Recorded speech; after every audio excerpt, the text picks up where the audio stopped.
ಚಾಮುಂಡೇಶ್ವರಿಯ ಕೃಪಾಶೀರ್ವಾದದೊಂದಿಗೆ ನಾವೆಲ್ಲರೂ ಸೇರಿ ವಿಜೃಂಭಣೆಯಿಂದ ಉದ್ಘಾಟನೆ ಮಾಡ್ತಾ ಇದ್ದೀವಿ.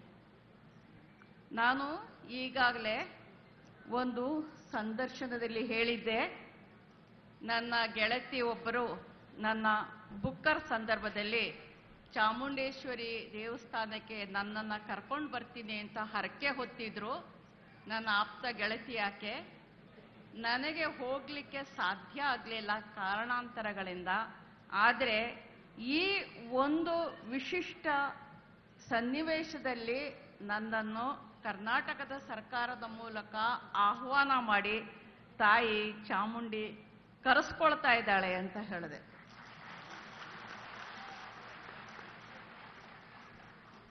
ಈ ವಿಷಯದಲ್ಲಿ ಬೇಕಾದಷ್ಟು ಏರುಪೇರುಗಳು, ಬೇಕಾದಷ್ಟು ಎಲ್ಲ ರೀತಿಯ ಒಂದು ಚಾರಿತ್ರಿಕ ಸನ್ನಿವೇಶಗಳು ಉತ್ಪನ್ನ ಆದರೂ ಕೂಡ ತಾಯಿ ಚಾಮುಂಡಿ ನನ್ನನ್ನು ಕರೆಸ್ಕೊಂಡಿದ್ದಾಳೆ. ನಾನು ಈಗ ತಾನೇ ಆಕೆಯ ಸನ್ನಿಧಿಯಿಂದ ನಿಮ್ಮೆಲ್ಲರ ಎದುರಿಗೆ ಬಂದು ನಿಂತಿದ್ದೀನಿ. ಸ್ನೇಹಿತರೆ, ಮೈಸೂರು ದಸರಾದ ಈ ಅತಿ ಮಹತ್ವದ ಪವಿತ್ರ ಕ್ಷಣದಲ್ಲಿ ಚಾಮುಂಡಿ ತಾಯಿಯ ಕೃಪೆಯ ನೆರಳಿನಲ್ಲಿ ಈ ವೇದಿಕೆಯಿಂದ ನಿಮ್ಮೆದುರು ನಿಲ್ಲುವ ಅವಕಾಶ ನನಗೆ ದೊರೆತಿರ್ತಕ್ಕಂಥದ್ದು ನನ್ನ ಜೀವನದ ಅತ್ಯಂತ ಗೌರವದ ಗಳಿಗೆ.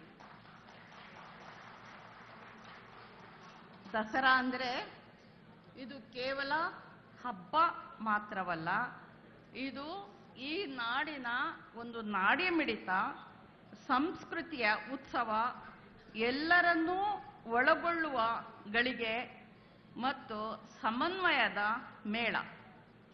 ಈ ನೆಲದಲ್ಲಿ ಹುಟ್ಟಿದ ಪ್ರತಿಯೊಂದು ಜೀವಕ್ಕೂ ಈ ಮಣ್ಣಿನ ವಾರಿಸುದಾರಿಕೆ, ಸ್ಪಂದನೆ, ಜವಾಬ್ದಾರಿ ಮತ್ತು ನೆನಪುಗಳು ಇವೆ. ಮೈಸೂರು ಅರಸರ ಸಂಸ್ಕೃತಿಯ ಪರಂಪರೆಯಿಂದ ಹಿಡಿದು ಕನ್ನಡ ಭಾಷೆಯ ಹೃದಯದ ಆಳದ ಸ್ಪಂದನದವರೆಗೆ ಈ ಹಬ್ಬವು ನಮಗೆ ನೆನಪಿಸುತ್ತೆ.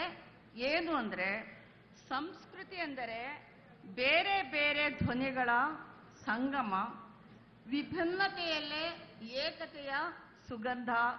ದಸರಾ ನಮ್ಮ ಸಮಗ್ರ ಸಂಸ್ಕೃತಿಯ ಪ್ರತೀಕ.